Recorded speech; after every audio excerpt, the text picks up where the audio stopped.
We mix these two ingredients, we will get a mask, and with it we will get 4 benefits. 1. Brighten the face. 2. Eliminate blackheads. 3. Remove wrinkles, and 4. Moisturize the skin. How to make this miracle mask? Ingredients: 2 tablespoons of tomato juice and some toothpaste. Preparation: in a bowl, add 2 tablespoons of tomato juice and the squirt of toothpaste. Mix very well. Method of use: apply it all over your face and it will be instantly fresh all over your complexion.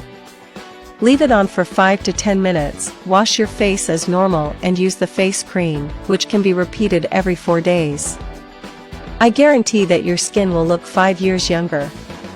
Tell us in the comments which one of these tips you liked best and which one you would dare to do. Come back here to tell us the results. And if you got this far, write the word skin to know that you liked today's video, and so I will bring you more tricks to make you even more beautiful.